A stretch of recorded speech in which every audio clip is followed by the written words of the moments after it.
At 70 years old, I never imagined stepping out of a white stretch limousine in a designer gown, while a professional stylist touched up my hair for my daughter's wedding. I had pictured helping choose flowers and sharing mother-daughter moments as we prepared for her special day, not being told I wasn't presentable enough to stand beside my own children during family photos. Yet there I was, making the most dramatic entrance of my life, watching jaws drop as I glided toward the church entrance in an outfit that cost more than my monthly pension. All because my children decided my appearance wasn't suitable for their sophisticated celebration. Before I tell you how I turned my children's shallow rejection into the most empowering moment of my senior years, make sure you're subscribed, because tomorrow's video reveals the conversation that changed everything about our relationship. For most of my life, I was Vivian Thompson, mother, elementary school teacher, wife to Harold for 42 years. Until his passing 5 years ago, I raised 3 children in our modest home in Springdale. My son Richard, now a corporate lawyer, my daughter Catherine, a hospital administrator, and my youngest, Michael, who works in finance. Our family story began in the small college town of Springdale, where Harold taught mathematics at the local community college while I pursued my teaching degree. We met at a faculty mixer where I was working as a student server. Harold, 10 years my senior and already an established professor, asked thoughtful questions about my studies instead of treating me like the help. 3 months later, we were engaged, and within a year, we were planning our lives together in the small ranch house on Maple Street that would become our family home for the next 4 decades. I spent 35 years teaching third-grade students in the same school district, helping hundreds of young minds discover their potential while juggling the demands of motherhood and supporting Harold's career as a civil engineer. We weren't wealthy, but we were comfortable, saving carefully to put all 3 children through college without student loans. Richard came first, our serious and methodical firstborn who organized his toys by size and color before he could read. Even as a child, he showed the analytical mind that would eventually take him to law school and then to a prestigious firm in Chicago. He married Patricia, a pediatrician whose schedule was as demanding as his own, and their twins, now teenagers, visit us only on carefully scheduled holidays and summer weeks. Catherine arrived 2 years later, our only daughter with Harold's warm brown eyes and my determination. While Richard pursued precision, Catherine sought connection, filling our home with friends and activities. Her path to hospital administration combined her natural leadership with genuine compassion for patients. Her engagement to Stephen represented not just a marriage, but a merging with his prominent Boston medical family, a world of connections and appearances very different from our practical Springdale values. Michael, our surprise gift 5 years after Catherine, inherited Harold's mathematical mind, but applied it to financial markets rather than academic pursuits. The baby of the family, he was perhaps the most indulged, the one we could afford more luxuries for as our careers advanced. Now a portfolio manager at an investment firm in New York, he married Sophia, a fashion industry executive whose Instagram-perfect life seemed to require constant curation and updates. My appearance was never my priority. I was the mother who showed up at school functions with lesson plans still in hand, who attended parent-teacher conferences in comfortable shoes after standing all day in the classroom, who chose practical haircuts that didn't require much maintenance between teaching, cooking, and carpooling. During those busy child-raising years, self-care meant finding 15 minutes to read a chapter of a novel before falling asleep, not elaborate beauty routines or fashion-forward wardrobes. Harold never seemed to mind. "You're beautiful because you're you, Viv," he would say when I apologized for not having time to change out of my teaching clothes before dinner guests arrived. People who matter know that. We celebrated achievements with hugs, not extravagant gifts. We marked special occasions with homemade cakes rather than catered affairs. When the children needed new clothes, we budgeted carefully, saving designer labels for their important moments while I made do with practical, modest attire that suited a teacher's salary and a busy mother's lifestyle. for every dance recital. Catherine performed in I was there with my trusty video camera, never in the latest fashions, but always with the loudest applause. For every debate tournament Richard competed in, I prepared his favorite snacks. My hands might have shown signs of grading papers and household chores, but they never failed to offer comfort. For every math competition Michael entered, I created practice problems during our drives to school. My aging Volvo wasn't impressive, but the quality time we shared in it was invaluable. That approach to life, prioritizing substance over appearance, education over extravagance, practical comfort. Over fashion shaped our family culture for decades, or so I thought. What defined my identity wasn't clothing or hairstyles, but the relationships I built and the differences I made. My treasure wasn't in my closet, but in the drawer where I kept every handmade Mother's Day card, in the classroom, where former students still visited years after graduation. In the community garden I helped establish after retirement. Our home became the gathering place for neighborhood children, not because it was the largest or most impressive, but because there were always fresh cookies cooling on the rack and a patient ear for their stories. Parents knew their children were welcome at the Thompson house, where the furniture might be slightly worn, but where problems were solved with kindness and clear boundaries.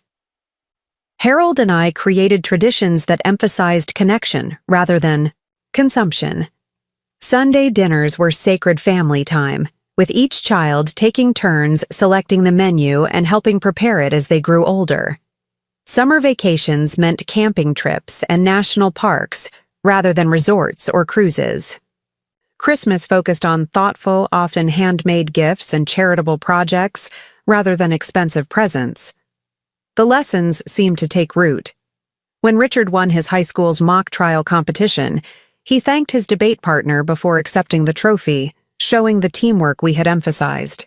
When Catherine organized a fundraiser for the hospital children's wing years later, she created personal thank you cards for every donor, regardless of the amount, showing the gratitude we had practiced. When Michael made his first significant bonus, he established a scholarship at Harold's Community College, showing the generosity we had modeled. After Harold passed away, these connections became even more precious. While my children pursued their careers in different cities, I deepened my involvement in our community. I volunteered at the Literacy Center 3 mornings a week, teaching English to immigrant families. I joined a senior advocacy group that successfully petitioned for better transportation options in our town. I coordinated the elementary school's intergenerational reading program, bringing seniors and children together through stories. The transition to widowhood after 42 years of marriage wasn't easy. There were many nights I reached across the bed only to find emptiness where Harold should have been. But I found purpose in continuing our shared values, the commitment to education, community service, and meaningful relationships that had defined our lives together. My small ranch house became a gathering place for my circle of friends, mostly retired teachers, neighbors, and community volunteers. We held weekly potluck dinners where we discussed books, local politics, and our ongoing projects. My garden, with its vegetables and native plants, provided both purpose and produce that I shared freely. The children visited when their schedules allowed, bringing stories of their professional successes and my grandchildren's achievements. I treasured these visits while understanding that their lives had taken them to different worlds where appearances often seemed to matter more than they had in our Springdale home. When people in Springdale described me, they talked about my community work, my infamous zucchini bread, my ability to connect different generations, never my appearance.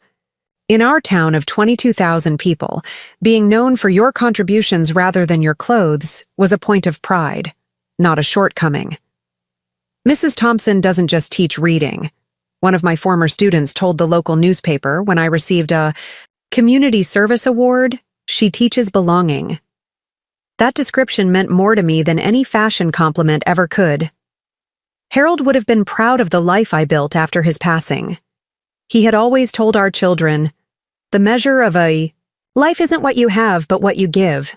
I tried to embody that principle every day, finding meaning in service rather than status. The life I built after retirement wasn't glamorous, but it was deeply fulfilling. My modest teacher's pension combined with Harold's Social Security provided enough for comfort without luxury. I had no debt, a home that was paid off, and the freedom to spend my time on what mattered to me rather than what impressed others. At 70, I found I had advantages my busy younger self could never have imagined. The wisdom to know what truly mattered, the confidence to ignore superficial judgments, and the time to pursue meaningful activities without career or childcare pressures. Each morning I woke with purpose, whether it was preparing for my literacy students, planning the community garden's seasonal plantings, or organizing the next seniors advocacy meeting. My closest friend Mabel often joked that we were rich in time, if not in money. And that felt exactly right. We could spend an entire afternoon helping a struggling reader master a difficult book. We could dedicate a weekend to preparing meals for homebound seniors. We could sit on my porch for hours, watching birds visit the feeders Harold had built, without feeling we should be somewhere more important. There's a particular freedom that comes with age, the liberation from many of the insecurities and superficial concerns that plague younger years. I no longer worried whether people judged my appearance or my home's decor. Instead, I focused on whether I was making a difference, showing kindness, and continuing to learn and grow despite my advancing years. My wardrobe reflected these priorities: comfortable slacks and colorful blouses for teaching, gardening clothes always ready for impromptu weeding sessions, a few simple dresses for community functions. My silver hair was cut in a practical bob that required minimal fuss. My only jewelry was my wedding ring and a pendant Harold gave me on our 40th anniversary. Once a month, I treated myself to lunch with Mabel at Springdale's nicest restaurant, Bellini's. Nothing fancy by big city standards, but their mushroom. Risotto was worth the splurge, and the owner, Gino, always saved us the best table in the house, near the window where we could people watch and discuss our latest community projects. "You know what I love about growing older?" Mabel asked, during one of these lunches. Finally understanding that all those things we worried about when we were younger, how we looked, what people thought of us, whether we were keeping up with trends, just don't matter. What a waste of energy that was. I had laughed in agreement, thinking of all the hours I'd spent as a young mother worrying whether other parents judged my mismatched living room furniture or noticed I wore the same dress to multiple school functions. How freeing to realize those concerns held no power over me anymore. The first hints that my children viewed my lifestyle differently emerged gradually after they established their own adult lives. When they visited, I noticed the designer labels on their clothing, the expensive watches, the subtle evaluations of my modest home and belongings. They began bringing upgrades as gifts, expensive clothes that often remained in my closet with tags attached, cosmetics far pricier than I would choose, suggestions about home renovations I had no interest in pursuing. Last Christmas, Richard and Patricia brought me a cashmere sweater set that cost more than my entire seasonal wardrobe. When I expressed concern about the practicality of such delicate fabric for my everyday life, Patricia looked genuinely perplexed.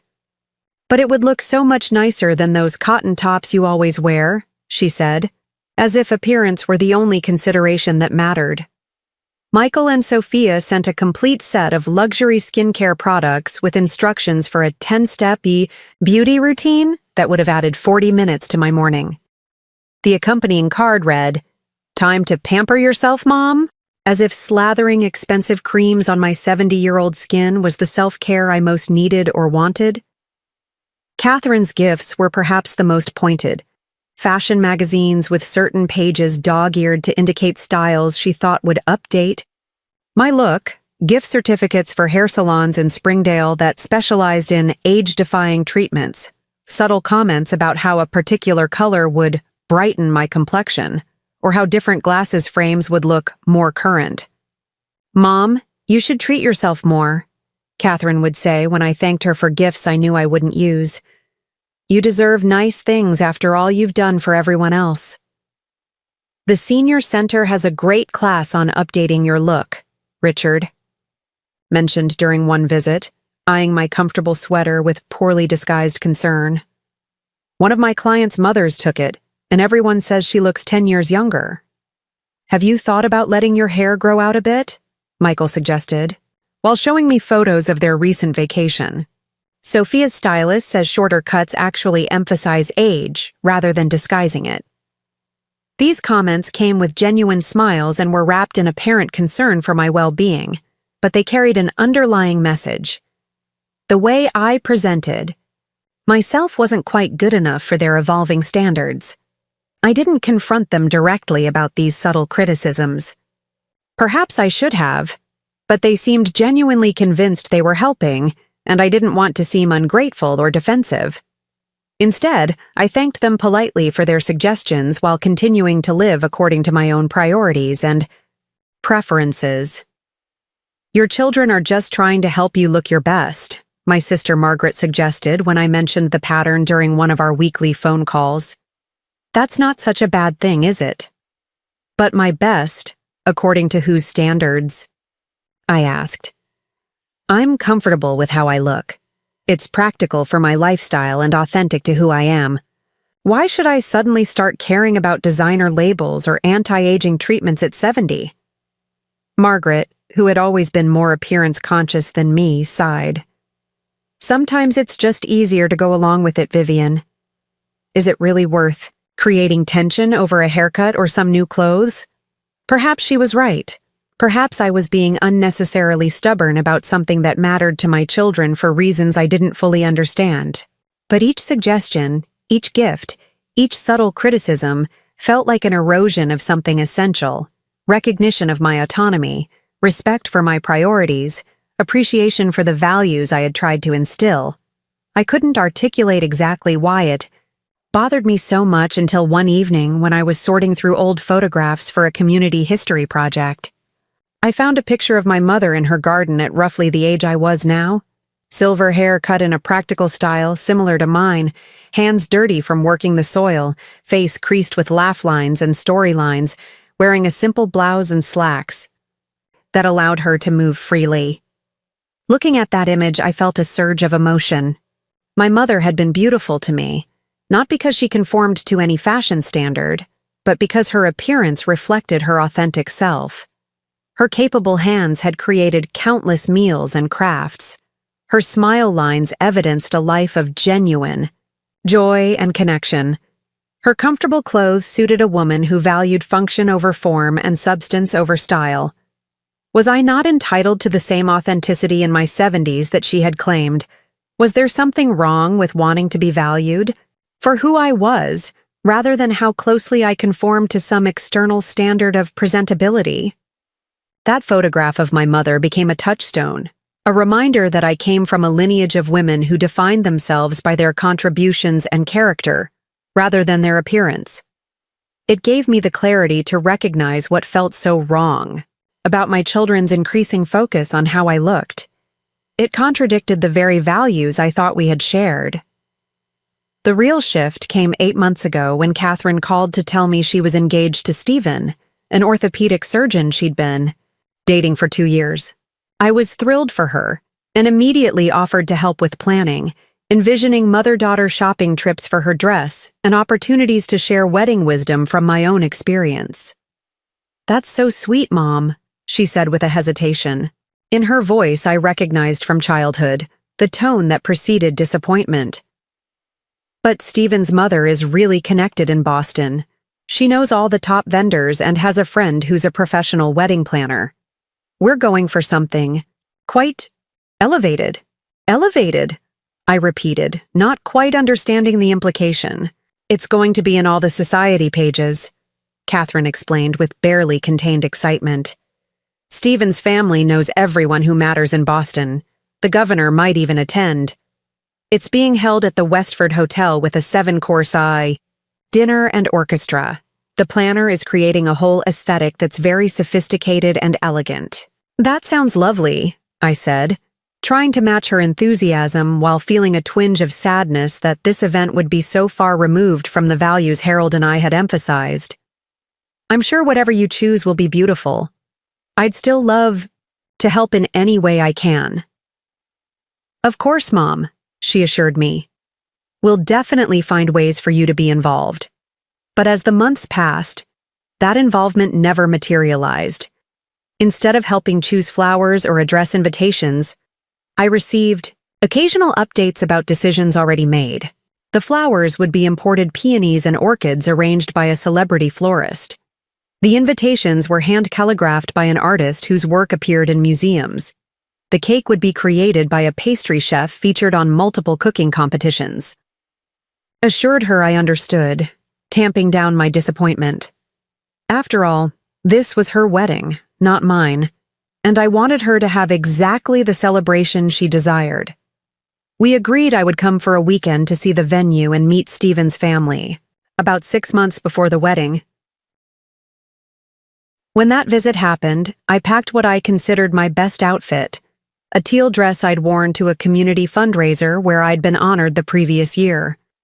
I paired it with comfortable but nice shoes and the pearl earrings Harold had given me for our 25th anniversary. The restaurant where we met Stephen's parents was more formal than anywhere I'd been in years. The maitre d' glanced at my shoes with such subtle disdain that I instantly became aware of their practical low heels and slightly scuffed toes. The menu had no prices listed, and the wine list was thicker than some books I'd read. Stephen's mother, Elaine, greeted me with an air kiss and a quick up-and-down assessment that made me instantly aware of every wrinkle in my dress and every strand of gray hair. "Vivian, finally we meet. Catherine has told us so much about you," she said, her smile not quite reaching her eyes. "What a colorful dress. I don't think I could pull off that shade at our age." Her emphasis on our age highlighted the fact that while we might have been in the same general demographic category, Elaine's appearance showed considerable effort and expense to disguise that fact. Her blonde hair showed no trace of gray, her makeup was flawlessly applied, her designer outfit probably cost more than 3 months of my pension, and her jewelry sparkled with what I was certain were real diamonds, not the costume pieces I occasionally wore. Throughout dinner, the conversation revolved around wedding plans I'd had no part in making. Catherine and Elaine discussed the relative merits of different French champagnes, while Stephen's father talked investments with Richard and Michael, who had both flown in for this gathering. I contributed little, feeling increasingly out of place in this world of casual luxury. "Mother has convinced her facialist to block the entire morning before the wedding for the bridal party," Stephen mentioned at one point. "She normally has a 6-month waiting list, but she's making an exception for Catherine." "That's so generous," Catherine gushed, reaching over to squeeze Elaine's perfectly manicured hand. "I've never had a professional facial before." "Well, we can't have that for your wedding day," Elaine replied with a laugh that somehow managed to sound both light and judgmental. "Everyone needs to look their absolute best for the photographs." Her gaze flickered briefly to me as she said this. So quickly, I might have imagined it had I not been increasingly sensitized to these subtle evaluations. The implication was clear. Everyone included me, and my current appearance wouldn't meet the standard being set. After dessert, Catherine walked me to my hotel, linking her arm through mine in a gesture that reminded me of her childhood. "Mom, I've been meaning to talk to you about something," she began, her voice gentle but determined. "The wedding is going to be very sophisticated. Stephen's family knows a lot of important people, and there will be photographs in social magazines." "That sounds lovely, dear," I said, genuinely happy for her excitement, despite my growing discomfort with the event's emphasis on appearances and status. "The thing is," she continued, looking anywhere but at my face, "we all want to look our absolute best. I was thinking maybe we could update your look a bit. Richard and Michael agree it might be nice for you to treat yourself to a real makeover for the occasion." I felt as though I'd been slapped. "A makeover? What's wrong with how I look now?" Catherine squeezed my arm, Nothing's wrong, Mom. We just want you to feel confident around Steven's family and their friends. They're very appearance conscious. Richard suggested we could all chip in for a stylist who specializes in helping women our age look more current. Women your age? I repeated, unable to hide my hurt. Catherine, I'm your mother. I've never cared about impressing people with my appearance, and I'm not going to start now. That's exactly what we're worried about, she said with a sigh. This isn't just any event, Mom. It's my wedding, and I need everyone to make an effort to fit the occasion. Please don't make this difficult. The conversation ended with vague reassurances on both sides, but as I sat alone in my hotel room that night, I realized something fundamental had shifted. My children weren't simply suggesting I might enjoy dressing differently. They were concerned I would embarrass them in front of people whose opinions they valued more than my feelings. I called Mabel from my hotel room, needing the perspective of someone who knew me well. Am I being unreasonable? I asked after explaining the situation. Should I just go along with whatever makeover they want to avoid causing problems? Vivian Thompson, Mabel replied firmly. You've spent your entire life putting your children first. You wore the same winter coat for 10 years so they could have new ones. You skipped replacing your worn-out shoes so they could go to summer camp. Now they're successful adults, and instead of appreciating the mother who sacrificed for them, they're embarrassed by her appearance? Absolutely not. You don't need to change a thing. Her indignation was comforting, but it didn't solve my dilemma. I wanted to be present and supportive for Catherine's wedding. I wanted her day to be joyful, not marred by conflict. But I also felt a deep resistance to being treated as a problem to be fixed, rather than a mother to be honored. That night, looking in the hotel bathroom mirror, I studied my reflection with new scrutiny. The face that looked back at me showed 70 years of living, laugh lines around my eyes from decades of finding joy in small moments, vertical creases between my brows from concentrating on students' needs and family concerns, silver hair that had gradually replaced the brown over years of raising children and building a career. It was an honest face, an earned face, a face that told the story of a life lived with purpose and care. Was that face really so unacceptable that it needed professional intervention before it could stand beside my daughter on her wedding day? The week after my Boston visit, the campaign to transform me began in earnest. What had previously been occasional suggestions shifted into coordinated pressure that left me feeling increasingly cornered. Richard called first, his lawyer's precision evident in how methodically he laid out his case. Mom, I've given this a lot of thought. Catherine's wedding is the most significant family event we've had since Dad passed away. We want it to be perfect for her. Of course we do, I agreed, sorting through seed packets for my spring garden planting while we talked. I want nothing more than for her day to be wonderful. Then I think we need to discuss your presentation for the event, he continued, using the same carefully neutral tone I imagined he used with reluctant clients. I've researched some options that would help you look your best without being uncomfortable or feeling unlike yourself. I set down the seed packets, my attention fully captured. Richard, I'm not sure why my appearance has become such a focus, but I've been dressing myself successfully for 70 years now. This isn't about everyday appearances, Mom, he explained with forced patience. This is about an exceptional event with specific expectations. Steven's family moves in circles where appearances matter tremendously. Their wedding photos will be in Boston Magazine. The governor might attend. And you think I'll embarrass you, I said, the hurt evident in my voice despite my attempt to sound matter-of-fact.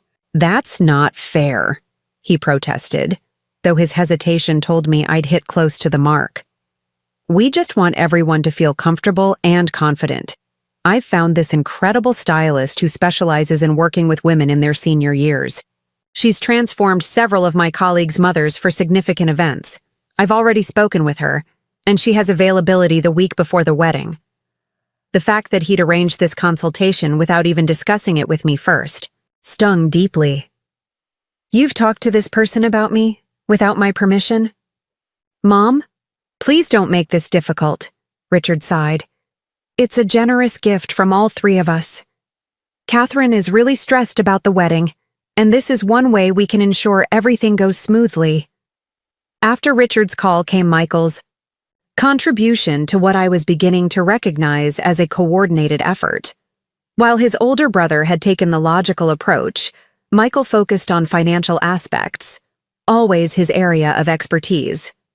"I've transferred some money to your account," he announced during our weekly Sunday call.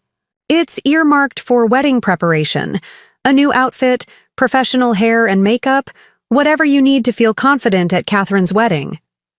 "That's very generous," I replied carefully, "but unnecessary. I already have a nice dress I was planning to wear." "Is it new?" he asked immediately. "Not particularly. I bought it last year for the Community Service Award dinner. It's a lovely navy dress that—" "Mom," he interrupted, "this wedding is at the Westford Hotel. It's black tie. Navy is fine, but it needs to be current, not something you've worn to a community center event. And it needs to be properly fitted by a professional." His dismissal of the event that had meant so much to me, recognition for 10 years of volunteer work in our community, was another small cut to my heart. The dinner was at the City Hall ballroom, Michael, not a community center. And the dress is perfectly appropriate for formal occasions. "Just use the money, Mom," he insisted. "Consider it an investment in family harmony. Catherine is already stressed enough without worrying about every detail being perfect." The unfinished implication hung in the air. Catherine was stressed about how I would look and whether I would embarrass her in front of her new high society connections. Catherine herself took a different approach, sending me a digital lookbook, created by her wedding planner, with approved color schemes, styles, and even specific dress suggestions for the mother of the bride. "I've highlighted the options that would work best for your body type and coloring," she explained during a video call. The wedding planner suggested we stick with slimming silhouettes and subdued colors for the mothers. Elaine is wearing custom Armani in taupe. The dresses she had selected were uniformly expensive, uncomfortable looking, and nothing like anything I would ever choose for myself. They came with suggested shoes with higher heels than I had worn in 20 years, jewelry more elaborate than I had ever owned, and even recommendations for hair color to blend the gray more naturally. "Catherine," I said as gently as I could, "these dresses cost more than I spent on my own wedding, and I'm not comfortable dyeing my hair or wearing 3-inch heels at my age." Her expression tightened. "Mom, please don't be difficult. This is the biggest day of my life, and I need you to make an effort. Stephen's family is very influential in Boston, and appearances matter to them." "And what about what matters to me?" I asked quietly. "Doesn't that count for anything?" "Of course it does," she said, but her tone suggested otherwise. "But sometimes we make sacrifices for the people we love. You taught us that." It was true. I had taught them about sacrifice. I had worn the same winter coat for 10 years so they could have new ones as they grew. I had driven an aging car so they could have college application fees and SAT prep courses. I had worked summer school to pay for their sports camps and music lessons. But I had never taught them that love was conditional on appearance, or that someone's worth was measured by how well they conformed to others' expectations. Somehow, despite all my efforts to instill deeper values, that lesson had gotten lost. As the wedding approached, the pressure intensified. What had begun as suggestions evolved into arrangements made without my consent. A package arrived containing expensive anti-aging skincare products with a note from Richard. "The stylist recommends starting these 8 weeks before the big day." A gift card for an upscale salon appeared from Michael with instructions to ask for Claudia. She specializes in age-appropriate transformations. Catherine started including me in group emails with the wedding planner, where I was referred to as MOB, Mother of Bride, with specific action items assigned to me. MOB to schedule color cut with approved stylist. MOB to confirm dress. Selection from approved options. MOB to arrange for professional makeup trial. When I called Catherine to express my discomfort with these expectations, she was driving to a meeting and barely had time to talk. "Mom, we've been over this. Everyone is making an effort for this wedding. Stephen's mother is having minor cosmetic procedures to look her best in the photos." "I'm not Elaine," I reminded her, "and I've never cared about those things." "That's exactly the problem," she replied, her frustration evident. "This isn't about what you care about. It's about respecting the occasion and the other people involved. Why is it so hard for you to just cooperate?" They enlisted allies in their campaign. My sister-in-law called to offer her support in navigating the styling expectations. "The kids are just trying to help, Vivian. They want you to feel confident around Stephen's family." A college friend of Catherine's who lived near me volunteered to take me shopping to find something that works for both your comfort and the wedding aesthetics. Even my neighbor Gladys, with whom I'd shared garden vegetables for years, was recruited. "Catherine called me," she admitted over coffee one morning. "She's worried you're being stubborn about the wedding plans. She really wants everything to be perfect, Vivian." The constant pressure created a growing sense that I was the problem, the difficult mother who selfishly refused to make an effort for her daughter's special day. With each conversation, text message, and email, the unspoken message became increasingly clear. My natural appearance was an embarrassment, my regular clothes were unacceptable, and my very presence in my authentic form would somehow diminish the celebration. What hurt most was the realization that my children viewed my appearance as something to be managed and corrected rather than as simply part of who I was. The woman who had taught them to look beyond surfaces, who had emphasized character over appearance throughout their upbringing, was now being evaluated solely on her exterior presentation. 2 weeks before the wedding, I received a text from Catherine that transformed my hurt into something deeper. "Mom, please confirm you've purchased one of the approved dresses. The photographer wants to review everyone's outfits in advance to plan the color palette for formal photos." I replied honestly, "I haven't purchased any of those dresses, Catherine. They're not my style, and they're far more expensive than I'm comfortable spending. I found a lovely navy dress at Nordstrom that's appropriate for a formal wedding." Her response came quickly. "We discussed this. Those specific options were selected to coordinate with the wedding aesthetic. Please just choose one. Richard and Michael are happy to cover the cost if that's the issue." "The cost isn't the only issue," I wrote back. "I want to look like myself at my daughter's wedding." There was a long pause before her next message appeared. "The photographer needs to know everyone's exact outfits. Please send a photo of whatever you're planning to wear so we can make sure it works." Feeling a small victory in her apparent compromise, I sent a photo of myself in the navy dress I'd purchased. A simple but elegant A-line with 3/4 sleeves and a modest neckline. It was the most expensive dress I'd bought in years, chosen carefully for the occasion while still reflecting my personal style. Hours later, my phone rang. It was Richard, his voice tense. "Mom, we need to talk about this dress situation. Catherine is really upset." "What's wrong with my dress?" I asked. "It's formal, appropriate for the venue, and flattering." "It's not about the dress itself," he explained with forced patience. "It's about your overall look." Catherine showed the photo to the wedding planner and photographer, and they're concerned it doesn't fit with the aesthetic they're creating. They suggested some styling changes that would help integrate your look better. "What kind of changes?" I asked, though I already suspected the answer. "Your hair, mainly," he said. "The gray is very prominent in the photos. They suggested a professional color. And the dress is fine but needs more accessories, better jewelry, a formal wrap. The wedding planner suggested a professional shopper who could pull it all together quickly, The implication was unmistakable. I wasn't photogenic enough for my daughter's wedding album. My natural appearance would somehow clash with the carefully curated images they wanted to create. I was a visual problem to be solved rather than a mother to be honored. That evening, I sat on my back porch watching the sunset, trying to make sense of how we had arrived at this point.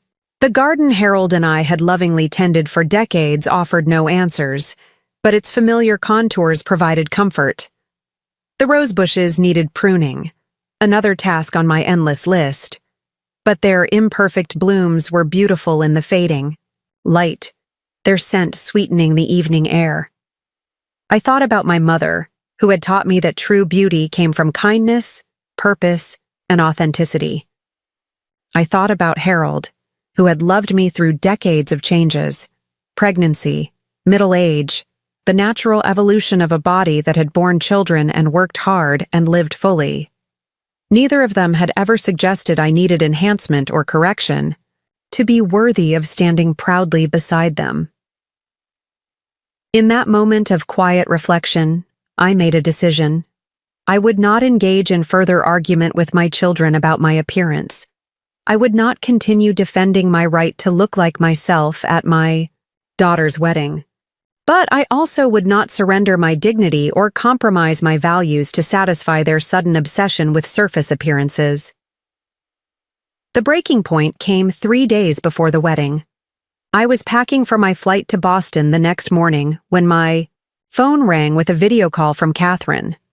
I answered to find not just my daughter but also Richard and Michael on a 3-way call, their expressions serious in the way I recognized from childhood interventions.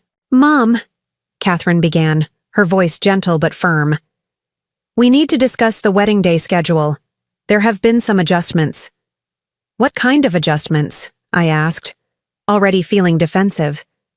"We've been talking with the wedding planner and—" "Stephen's family," Richard jumped in, using his courtroom voice. "Given the importance of the photographs and the formal nature of the event, we've made some arrangements that we think will work best for everyone."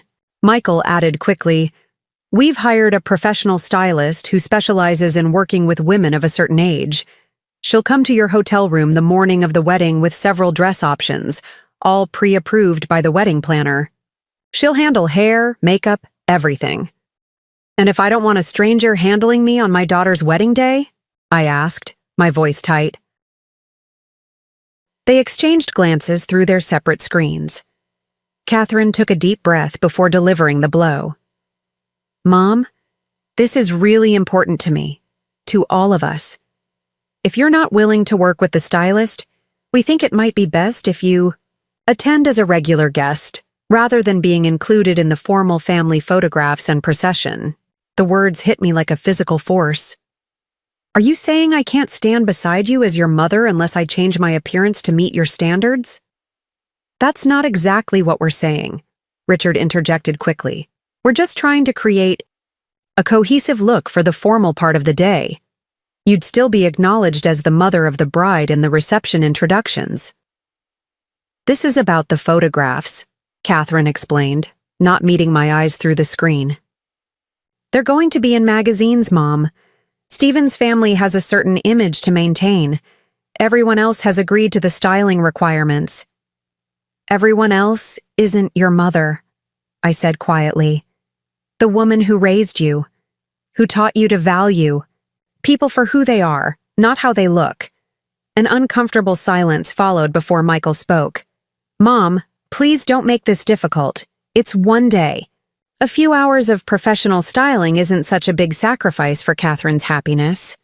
I looked at my 3 children on the screen. These accomplished adults I had raised to be kind, thoughtful people, and saw instead strangers who valued appearance over authenticity, who were willing to demote their mother to regular guest because her natural look might disrupt their curated aesthetic. "Let me make sure I understand," I said finally. "Unless I agree to be completely made over by a stranger, I cannot stand beside my daughter as her mother during the ceremony or be included in the family photographs. Is that correct?" Catherine nodded, looking miserable but determined. The photos are really important, Mom. They'll be everywhere. Stephen's mother has already had work done to prepare.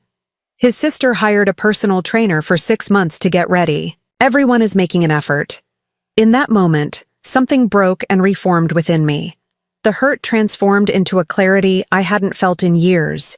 These weren't the values I had taught my children. This wasn't the definition of family I believed in.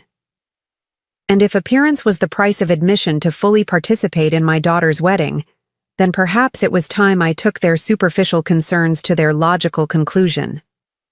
"I understand perfectly," I said with a calm I didn't feel. "I'll see you all at the wedding." After ending the call, I sat in silence, contemplating what had just happened. My children had essentially demoted me from mother of the bride to embarrassing, relative to be managed and minimized. The woman who had sacrificed for decades to give them every advantage was now considered unworthy to stand beside them without cosmetic intervention.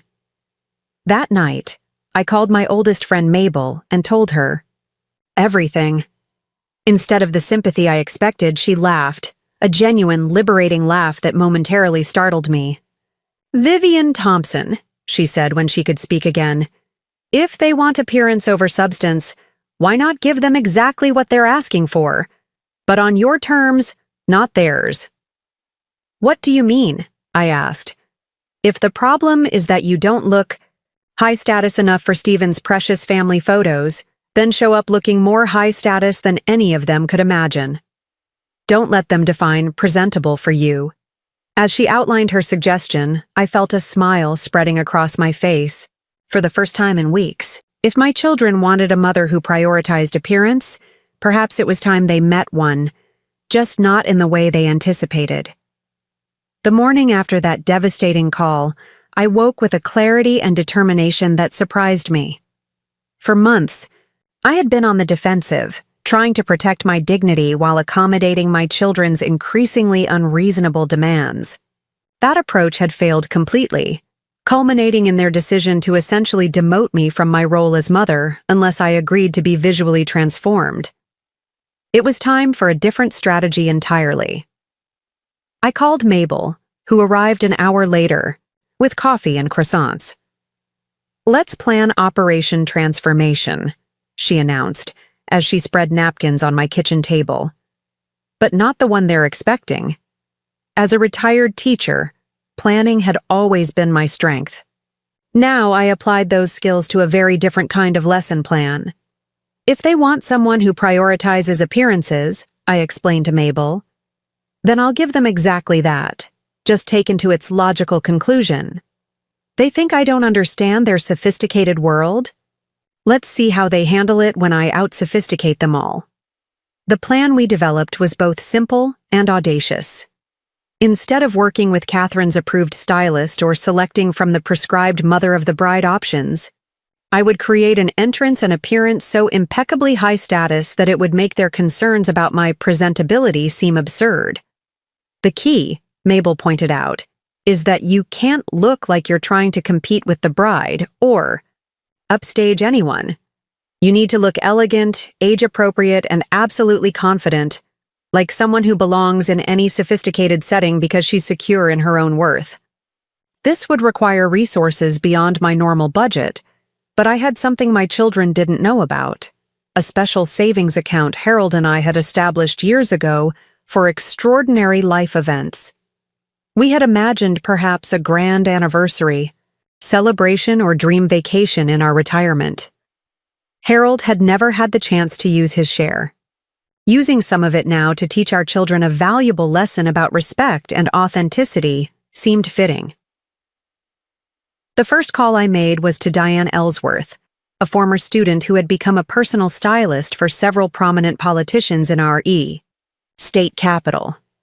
Unlike Catherine's wedding planner, Diane's approach focused on enhancing natural beauty and projecting confidence rather than conforming to trends. "Mrs. Thompson," she exclaimed when I explained my situation, "I would be honored to help. And may I say, those children of yours have completely missed the point. Style isn't about erasing who you are, it's about expressing your best authentic self." Working with Diane via video call, we selected a custom-made ensemble that honored my personal aesthetic while elevating it to an undeniably sophisticated level. The dress would be deep midnight blue, a color I had always loved and that complemented my silver hair perfectly. The cut was elegant but comfortable, with none of the constricting, slimming features Catherine's options had emphasized. The goal isn't to look younger, Diane explained as she sketched the design. It's to look absolutely magnificent exactly as you are. Next came transportation. If I was going to be relegated to regular guest status rather than included in the family preparations, I would arrive on my own terms. Mabel discovered a car service that specialized in celebrity events, with a pristine white vintage Rolls, Royce limousine and uniformed chauffeur. "They'll never expect this," she said gleefully as we reviewed the company's brochure. "They think you don't understand presentation and status? Wait until you pull up in this, looking absolutely regal." For hair and makeup, I bypassed the local options and scheduled appointments at one of the most exclusive salons in Boston for the morning of the wedding. The outrageous price made me momentarily hesitate, but Mabel reminded me what was at stake. "This isn't about vanity, Vivian. It's about demanding the respect you deserve. They've made this about appearance, so you're meeting them on the battlefield they've chosen, but with superior tactics." The final touch was jewelry. Rather than purchasing new pieces I would rarely wear again, I made an appointment with my bank to access my safe deposit box. Inside were the pearls Harold had given me on our 25th anniversary and his mother's diamond earrings, pieces with genuine emotional significance that also happened to be objectively valuable.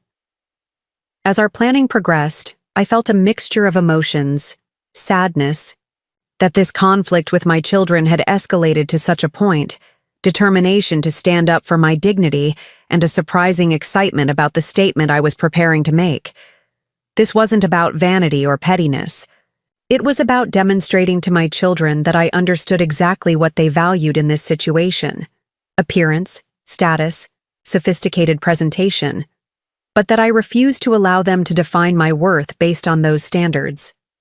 If they wanted someone who could play the high-status game, they would discover their 70-year-old mother could do so with more grace and authenticity than they had anticipated. The best part, Mabel pointed out as we finalized the arrangements, is that you're not compromising who you are. You're still Vivian, the thoughtful teacher, the dedicated mother, the community volunteer. You're just packaging those qualities in a way they've decided matters more than the qualities themselves. The evening before my flight to Boston, I sat in my garden as the sun set, thinking about what had brought me to this point. I felt no anger toward my children, only sadness at how thoroughly they had absorbed values so different from what Harold and I had tried to instill.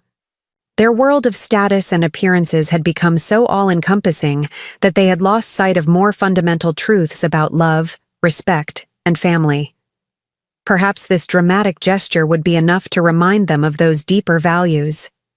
If not, at least I would have stood up for my dignity in a way that was both principled and, I had to admit, rather deliciously creative. The morning of Catherine's wedding dawned clear and crisp in Boston. Instead of joining the family preparations as I had imagined doing throughout my daughter's life, I checked into the Four Seasons Hotel the previous night and began my day with a private schedule. The first appointment was at Gianotti's, one of Boston's most exclusive salons, where Paolo himself had agreed to style my hair. Unlike Catherine's suggestion to cover my gray, Paolo enhanced it, creating a luminous silver, style that framed my face beautifully. "Silver hair like yours is a crown," he proclaimed as he worked. "These young girls pay hundreds to try achieving this color with dye, and you have it naturally. We will make it your glory, not something to hide." The makeup artist took a similar approach, enhancing rather than concealing. "Your skin has character," she explained as she worked with a light touch. "We want to highlight your natural elegance, not mask who you are." Back at the hotel, Diane arrived to help me dress. The custom gown was even more beautiful than I had imagined, deeply flattering without trying to create the illusion of youth, sophisticated without being severe. The fabric moved beautifully, catching the light as I walked. "Perfect," Diane declared as she fastened Harold's mother's diamond earrings in place. "You look absolutely magnificent, Mrs. Thompson. Not because you've transformed into someone else, but because you've elevated exactly who you are." Standing before the mirror, I barely recognized myself, not because I looked fundamentally different, but because I had never seen myself presented with such deliberate elegance. I looked unmistakably like a woman of significance, not trying to appear younger or different, but radiating confidence and self-possession. As the appointed time approached, I made my way to the hotel lobby where the chauffeur waited. James, a dignified man in his 60s with a military bearing, greeted me with a formal bow. "Mrs. Thompson, it's my pleasure to be your driver today," he said, offering his arm as we walked to where the gleaming white Rolls-Royce waited at the curb. "I understand we're making something of a statement with your arrival?" "Just a small lesson in respect," I replied as he held the door for me. The drive to the church was surprisingly peaceful. I had expected to feel nervous, or perhaps even to reconsider my plan, but instead I felt a remarkable calm. Whatever happened next, I had reclaimed my own agency. I had refused to allow my children's superficial concerns to diminish my worth or dignity. We arrived at precisely 3:45 p.m., 15 minutes before the ceremony was scheduled to begin, when most guests would already be seated but the immediate family would still be visible outside for final photographs and adjustments. As James pulled the vintage Rolls-Royce smoothly to the curb in front of the historic church, I could see my children standing with Stephen's family near the entrance. Catherine looked beautiful in her gown, but her expression was tense as she checked her watch and scanned the arriving guests. Richard and Michael stood with their wives, all impeccably styled in exactly the coordinated aesthetic the wedding planner had demanded. James circled the car to open my door with a flourish, offering his white-gloved hand to assist me. As I emerged from the limousine, the conversations on the church steps faltered. Heads turned. The photographer, who had been arranging the family for pre-ceremony shots, lowered his camera in surprise. I stood for a moment, allowing them to take in the full effect of what they were seeing. Their supposedly unstylish mother transformed into someone who exuded unmistakable elegance and confidence. Not youthful, not trendy, but unquestionably impressive and appropriate for the occasion. James offered his arm, and I ascended the steps with measured grace, acutely aware of the expressions of shock on my children's faces. Catherine's mouth formed a perfect O of surprise. Richard's normally composed lawyer face registered complete confusion. Michael actually took a step backward, as if needing to reassess what he was seeing. It was Stephen's mother who recovered first, stepping forward with newfound respect in her expression. "Vivian, you look absolutely stunning. That color is magnificent with your silver hair." "Thank you, Elaine," I replied with genuine warmth. "It's such a beautiful day for Catherine and Stephen's wedding." My daughter found her voice next, moving toward me with confusion evident in her expression. "Mom? We didn't expect the car and your dress."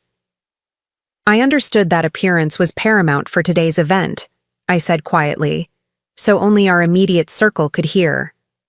Since I wasn't considered presentable enough to be included in the family preparations, I made my own arrangements to ensure I wouldn't embarrass anyone with my appearance.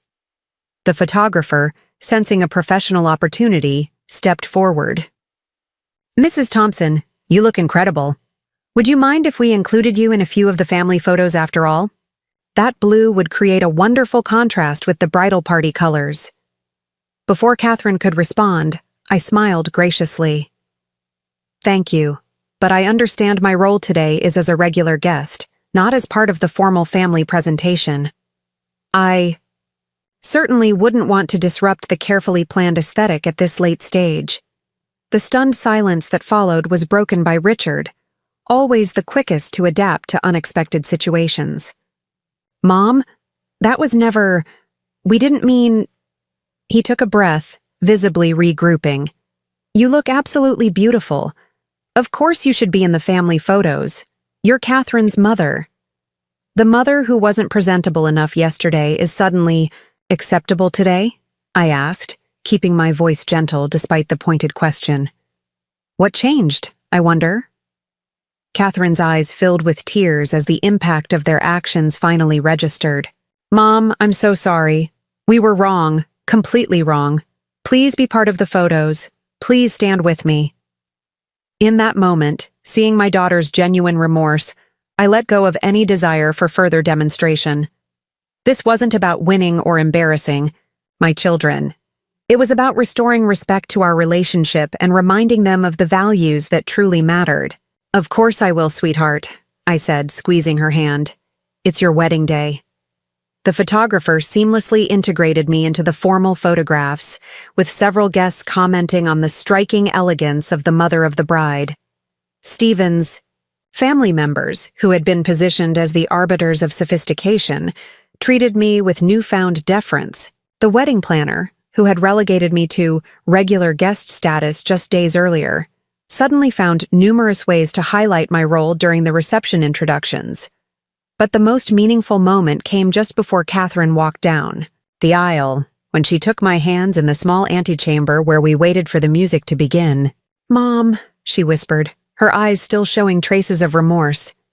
You didn't need any of this to be beautiful. I'm so sorry we made you feel that you did.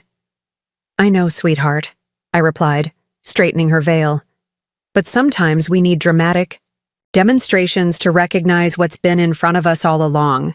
The ceremony was everything a mother could hope for her daughter. Meaningful vows, genuine emotion, the promise of a partnership built on love and respect. As I watched Catherine and Stephen exchange rings, I found myself thinking of Harold and the values we had tried to pass to our children. Perhaps this small correction in course would help realign those values in their adult lives. The reception that followed was a study in elegant excess. Champagne fountains, towering floral, arrangements, a 10-piece orchestra, and a 7-course meal served on gold-rimmed china. While undeniably beautiful, it felt worlds away from the homemade cake and potluck receptions that had defined celebrations throughout my life. Still, I found myself enjoying the spectacle while maintaining my internal compass about what truly mattered. Throughout the evening, I noticed a subtle shift in how people approached me.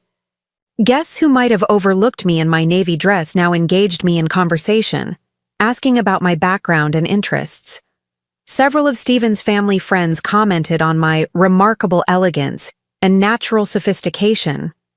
The governor, who did indeed make an appearance, spent several minutes discussing the literacy program I coordinated back in Springdale. More telling was the change in my children's behavior. Richard, who had been so intent on fixing my appearance, now proudly introduced me to his colleagues without any apparent concern for how I might reflect on him. Michael, who had tried to buy my transformation, kept squeezing my hand and whispering, "You look amazing, Mom," with genuine admiration rather than relief. Catherine, radiant in her bridal gown, made a point of keeping me at her side during key moments, no longer viewing me as a visual liability. When the dancing began, Stephen's father surprisingly asked for my hand during the parent dance, explaining that his wife had twisted her ankle slightly in her too high heels and needed to rest. As we moved across the floor, he leaned in conspiratorially. "I must say, Mrs. Thompson, you made quite an entrance today. Elaine hasn't stopped talking about how impressive you are." "That's very kind of her," I replied with a smile. "Between us," he continued, "all this focus on appearance gets exhausting.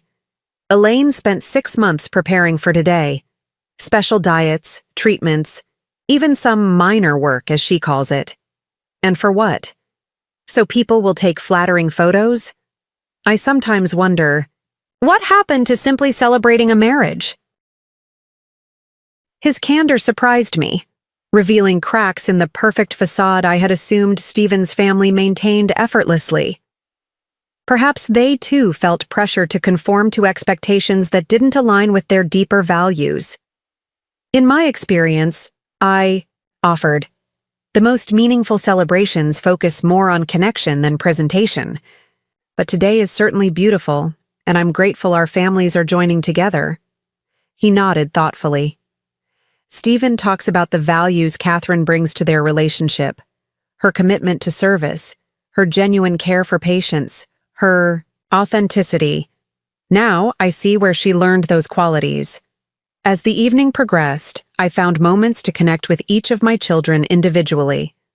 Michael found me at the dessert table, helping myself to a tiny portion of the elaborate wedding cake. "Mom," he began hesitantly, "I owe you an apology, a real one, not just the quick one at the church." "I'm listening," I said, giving him space to continue. "We were so focused on how you looked that we completely missed who you are," he admitted, the honesty in his expression reminding me of the thoughtful boy he had once been. "When you stepped out of that limousine looking absolutely regal, it hit me how ridiculous our concerns had been. You've always been beautiful, not because of clothes or styling, but because of how you move through the world with such grace and purpose." "Thank you for recognizing that," I said, touched by his sincerity. Though I must admit, having professional styling for a special occasion is quite enjoyable. I just needed it to be my choice rather than a requirement for being accepted as your mother. He nodded, understanding dawning in his eyes. "It was never about the makeover itself, was it? It was about respecting your autonomy." "Exactly. At 70, I've earned the right to determine my own presentation. Being told I wasn't acceptable as myself was deeply hurtful." "I'm so sorry, Mom," he said, and I could see he truly meant it. "I got caught up in appearances and forgot what you taught us about looking deeper." Richard sought me out during the band's break, finding me on the terrace where I had stepped out for a moment of quiet amid the celebration. "You orchestrated quite a lesson today," he said, joining me at the stone balustrade overlooking the hotel's illuminated gardens. "Did I?" I asked, though I couldn't suppress a small smile. "Don't pretend innocence," he replied with a wry laugh. "You planned that entrance perfectly. Maximum impact, impeccable timing. My legal opponents could learn strategy from you." I turned to face my eldest son, the serious little boy who had grown into such a precise, controlled adult. In the soft, outdoor lighting, I could still see traces of the child who had organized his toys by size and color, who had approached every challenge with careful analysis. "Perhaps I did plan carefully," I admitted. "But the lesson wasn't just for you three. It was also for me." "How so?" he asked, genuinely curious. I needed to remind myself that I don't have to accept other people's definitions of my worth, even when those people are my beloved children. I spent decades teaching you to value substance over appearance. But somewhere along the way, I started doubting whether those values still mattered in the world you now inhabit. Richard was quiet for a moment, considering my words. "They do matter, Mom. We just lost sight of them temporarily. Success can do that, make you start valuing the trappings over the substance." He gestured toward the elaborate celebration inside. "All of this is beautiful, but it's ultimately just decoration. What matters is the commitment Catherine and Stephen are making, the family connections we're strengthening, the memories we're creating. That's what I've always believed," I said. "I'm glad to hear you still do too, underneath all that expensive tailoring." He laughed, a genuine sound I hadn't heard from him in too long. "The tailoring is just packaging. The values you and Dad instilled are still there, sometimes buried under professional pressures and social expectations, but not gone." "I'm glad to hear that," I said, squeezing his hand. "Because those values are your true inheritance from us, far more important than any material legacy." Catherine found me last, as the reception was winding down. She had changed from her elaborate ceremony gown into a simpler dress for dancing, her face flushed with happiness and perhaps a bit too much champagne. "Mom," she said, pulling me into a quiet corner. "I need to tell you something important." "I'm listening, sweetheart." She took my hands in hers, her expression suddenly serious. "When I saw you get out of that limousine looking so beautiful and dignified, I felt proud and ashamed at the same time. Proud because you're my mother, and you looked absolutely stunning. Ashamed because I had tried to change you instead of appreciating the amazing woman you already are." "We all make mistakes, Catherine," I said gently. "But this was a big one," she insisted. "All this wedding planning, all the focus on appearances and impressing Stephen's family. It made me lose sight of what really matters. I've been so worried about creating the perfect image that I nearly damaged the most important relationship in my life." "Not damaged," I corrected her. "Just temporarily misdirected. We've found our way back now." She nodded, tears glistening in her eyes. "Promise me something?" "If I can.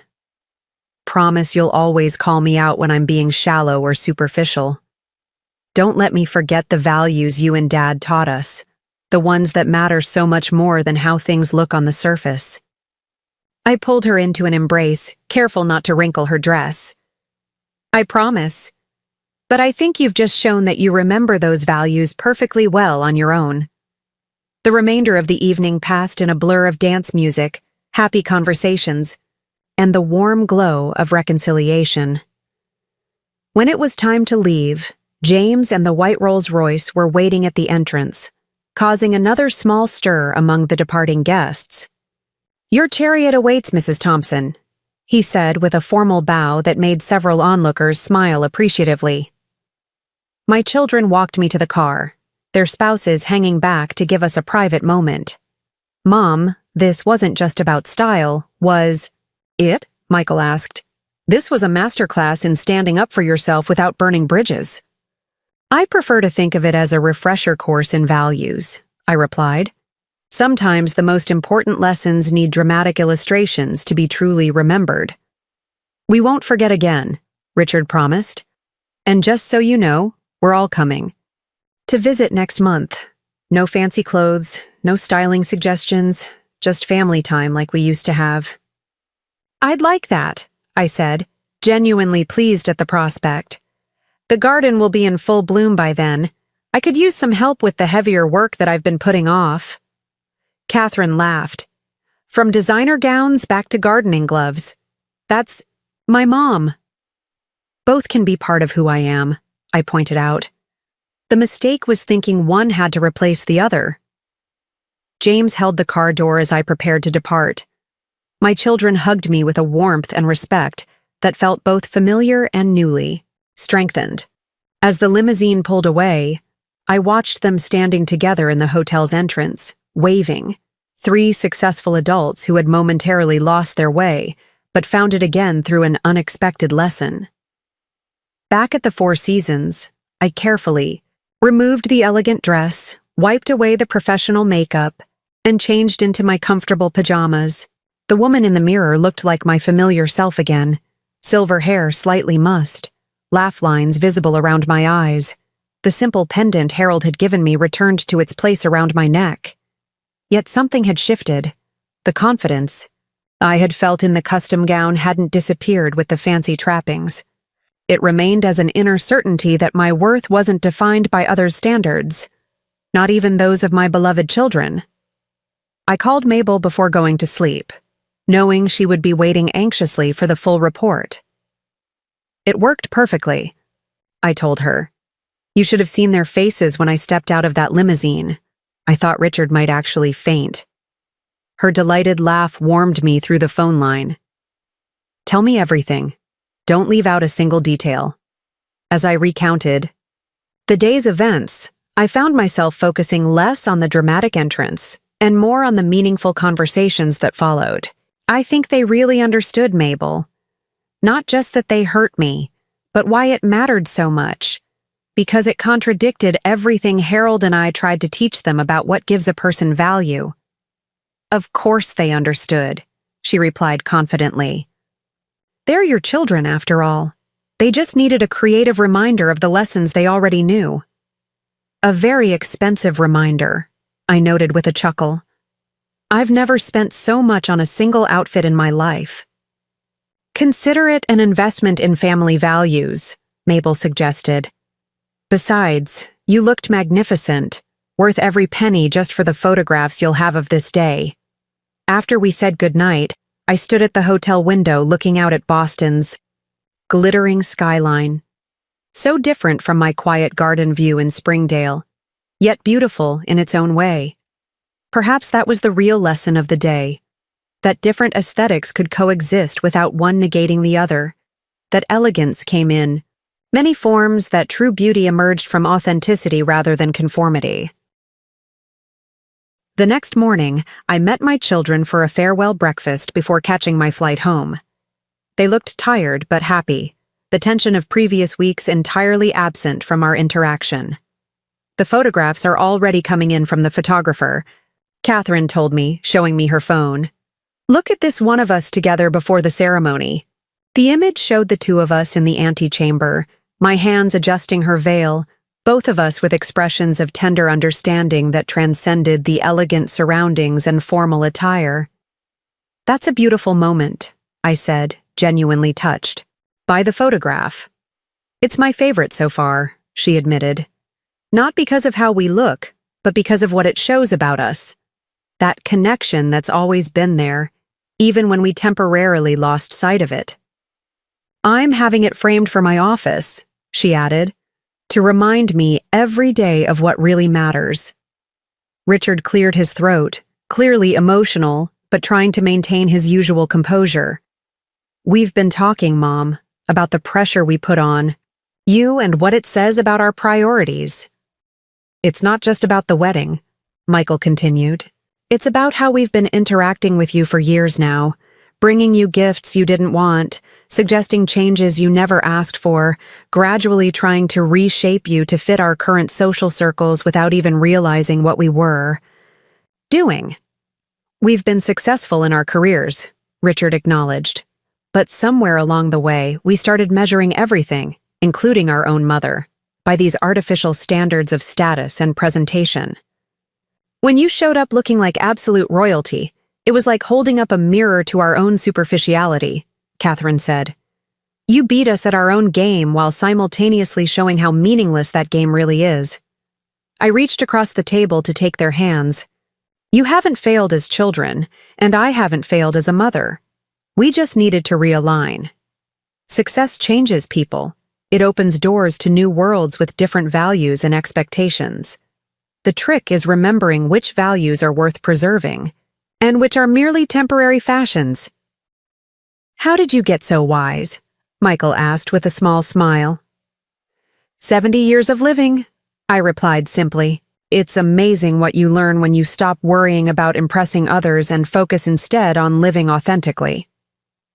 After breakfast, they accompanied me to the airport, our conversation flowing easily about family matters, community projects, and their plans to visit next month. As we approached the security gate, Catherine suddenly pulled me aside. Mom, I need to tell you something, she said, her expression serious. I did something this morning that I should have done long ago. What's that? I fired the wedding planner, she said with a decisive nod. Not because the wedding wasn't beautiful, it was perfect. But her attitude toward you, the way she talked about managing family members who didn't fit the aesthetic, I realized I don't want to be the kind of person who values that approach. That's a significant decision, I observed, knowing the planner had been Elaine's close friend. Stephen supports it completely, she assured me. In fact, it was partly his idea. He said watching you handle yesterday with such dignity made him realize how shallow some of his family's social circle can be. He wants us to build our life, together based on substance, not appearances. I hugged her tightly, feeling a profound sense of relief and vindication. That's the best wedding gift you could give me, knowing that you and Stephen are starting your marriage with those values at the center. The flight home was uneventful, giving me time to reflect on the remarkable transformation of the past 24 hours. What had begun as a painful exclusion had evolved into a powerful reaffirmation of my worth and values. More importantly, it had sparked genuine reflection in my children about the standards by which they measured others and themselves. Mabel was waiting at the airport when I landed, eager for in-person details beyond what we'd discussed on the phone. "You know what the most remarkable part was?" I told her as we drove toward Springdale. Not their shock when they saw me, but the genuine conversations that followed. They really understood what had gone wrong and why it mattered so much to me. "Of course they did," Mabel replied confidently.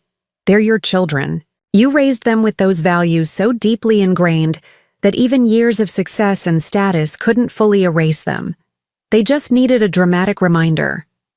"A very dramatic reminder," I agreed with a laugh. "I doubt they'll forget the sight of their supposedly unsophisticated mother stepping out of a white Rolls-Royce anytime soon." When we reached my house, the garden welcomed me with familiar comfort. The rose bushes still needing pruning, the vegetable beds waiting for their spring attention, the bird feeders Harold had built needing refilling. I changed immediately into my gardening clothes, eager to reconnect with the rhythms of my everyday life. As I worked among the early spring plantings, I reflected on the lessons of the wedding weekend. My children had temporarily lost sight of fundamental values in their pursuit of status and appearance. But when confronted with a dramatic demonstration of the hollow nature of those concerns, they had remembered what truly mattered: the authentic connections, mutual respect, and deep love that defined our family. The elegant dress hung in my closet now, a reminder that I could move between worlds when I chose to, that I could play the high-status game perfectly well when it suited my purposes.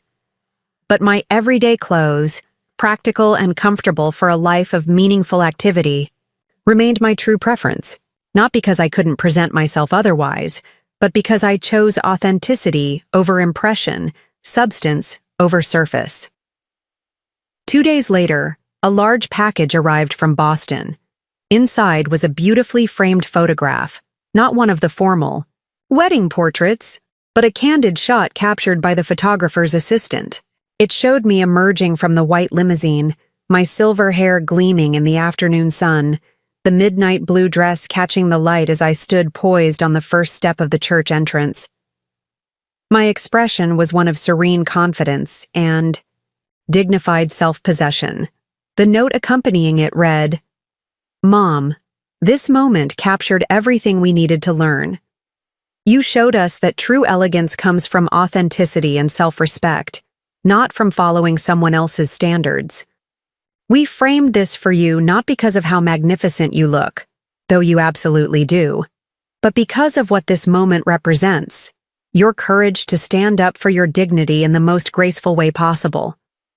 We're so sorry we lost sight of what you and Dad always taught us about valuing people for who they are, not how they present themselves. Thank you for this powerful reminder that will stay with us forever. With love and profound respect, Catherine, Richard, and Michael P.S. We've already booked our flights for next month. Michael is bringing his gardening gloves.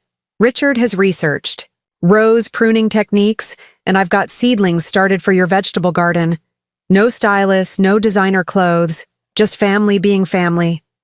I placed the photograph on my mantle, not out of vanity, but as a reminder of an important truth.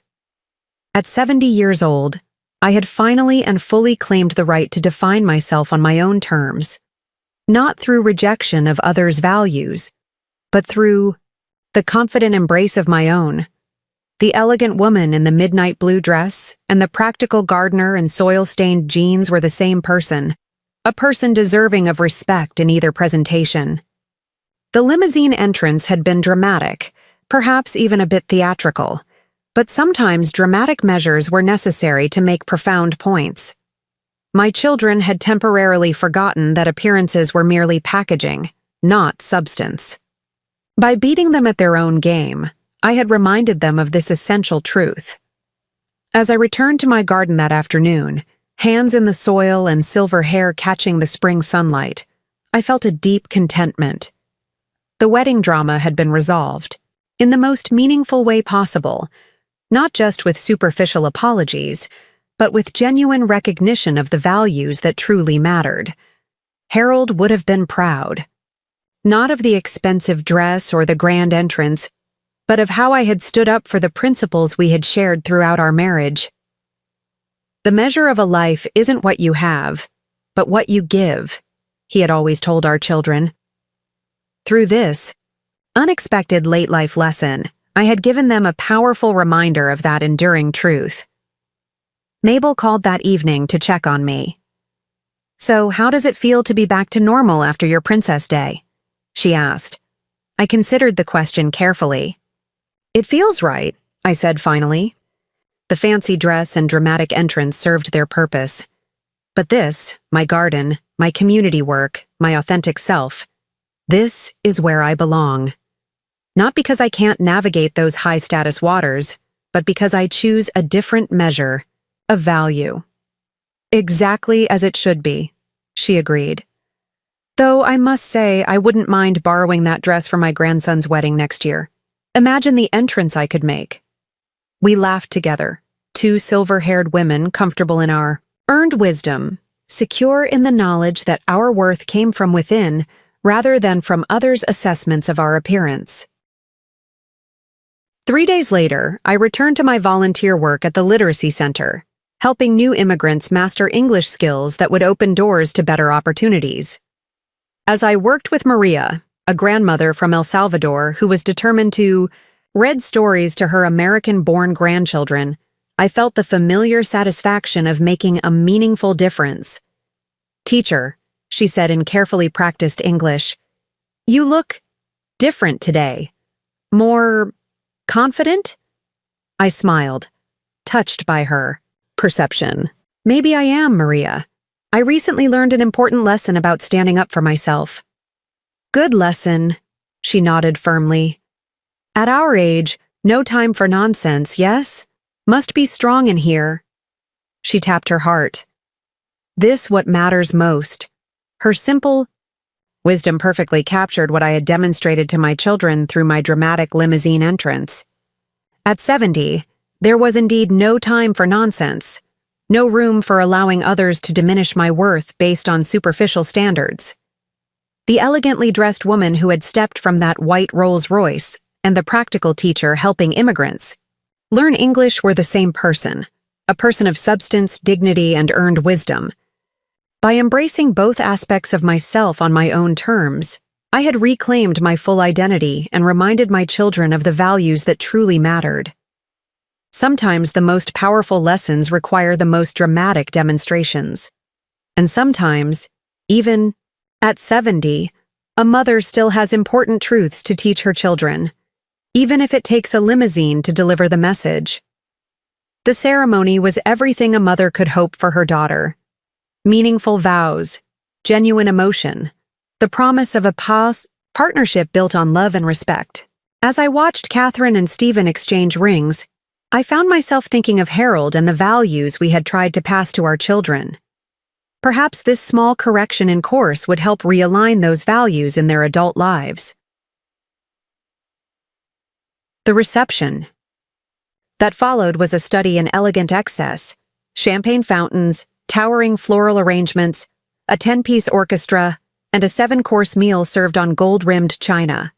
While undeniably beautiful, it felt worlds away from the homemade cake and potluck receptions that had defined celebrations throughout my life. Still, I found myself enjoying the spectacle while maintaining my internal compass about what truly mattered. Throughout the evening, I noticed a subtle shift in how people approached me. Guests who might have overlooked me in my navy dress now engaged me in conversation, asking about my background and interests. Several of Stephen's family friends commented on my remarkable elegance and natural sophistication. The governor, who did indeed make an appearance, spent several minutes discussing the literacy program I coordinated back in Springdale. More telling was the change in my children's behavior. Richard, who had been so intent on fixing my appearance, now proudly introduced me to his colleagues without any apparent concern for how I might reflect on him. Michael, who had tried to buy my transformation, kept squeezing my hand and whispering, "You look amazing, Mom," with genuine admiration rather than relief. Catherine, radiant in her bridal gown, made a point of keeping me at her side during key moments, no longer viewing me as a visual liability. When the dancing began, Stephen's father surprisingly asked for my hand during the parent dance, explaining that his wife had twisted her ankle slightly in her too high heels and needed to rest. As we moved across the floor, he leaned in conspiratorially. "I must say, Mrs. Thompson, you made quite an entrance today. Elaine hasn't stopped talking about how impressive you are." "That's very kind of her," I replied with a smile. "Between us," he continued, "all this focus on appearance gets exhausting. Elaine spent 6 months preparing for today. Special diets, treatments, even some minor work, as she calls it. And for what? So people will take flattering photos? I sometimes wonder what happened to simply celebrating a marriage." His candor surprised me, revealing cracks in the perfect facade I had assumed Stephen's family maintained effortlessly. Perhaps they too felt pressure to conform to expectations that didn't align with their deeper values. "In my experience," I offered, "the most meaningful celebrations focus more on connection than presentation. But today is certainly beautiful, and I'm grateful our families are joining together." He nodded thoughtfully. "Stephen talks about the values Catherine brings to their relationship, her commitment to service, her genuine care for patients, her authenticity. Now I see where she learned those qualities." As the evening progressed, I found moments to connect with each of my children individually. Michael found me at the dessert table, helping myself to a tiny portion of the elaborate wedding cake. "Mom," he began hesitantly, "I owe you an apology. A real one, not just the quick one at the church." "I'm listening," I said, giving him space to continue. "We were so focused on how you looked that we completely missed who you are," he admitted, the honesty in his expression reminding me of the thoughtful boy he had once been. "When you stepped out of that limousine looking absolutely regal, it hit me how ridiculous our concerns had been.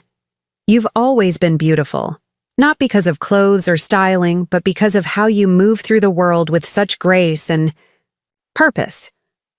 "Thank you for recognizing that," I said, touched by his sincerity. "Though I must admit, having professional styling for a special occasion is quite enjoyable. I just needed it to be my choice, rather than a requirement for being accepted as your mother." He nodded, understanding dawning in his eyes. "It was never about the makeover itself, was it? It was about respecting your autonomy." "Exactly. At 70, I've earned the right to determine my own presentation. Being told I wasn't acceptable as myself was deeply hurtful."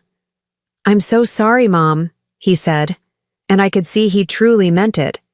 "I got caught up in appearances and forgot what you taught us about looking deeper." Richard sought me out during the band's break, finding me on the terrace where I had stepped out for a moment of quiet amid the celebration. "You orchestrated quite a lesson today," he said, joining me at the stone balustrade overlooking the hotel's illuminated gardens. "Did I?" I asked, though I couldn't suppress a small smile. "Don't pretend innocence," he replied with a wry laugh. "You planned that entrance perfectly. Maximum impact, impeccable timing. My legal opponents could learn strategy from you." I turned to face my eldest son. The serious little boy who had grown into such a precise, control 6 months have passed since Catherine's wedding, and the lessons from that day continue to ripple through our family in ways I never could have anticipated. What began as a painful rejection transformed into a powerful reconnection, reminding all of us what truly matters beneath the surface of appearances. True to their word, my children visited me in Springdale 1 month after the wedding. They arrived without fanfare, no designer luggage, no carefully curated outfits, just my 3 accomplished adult children ready to spend quality time with their mother. Michael brought his gardening gloves as promised and tackled the rose bushes that had needed pruning since Harold's passing. Richard, ever the researcher, arrived with detailed notes on sustainable garden practices, and spent hours helping me implement a new composting system.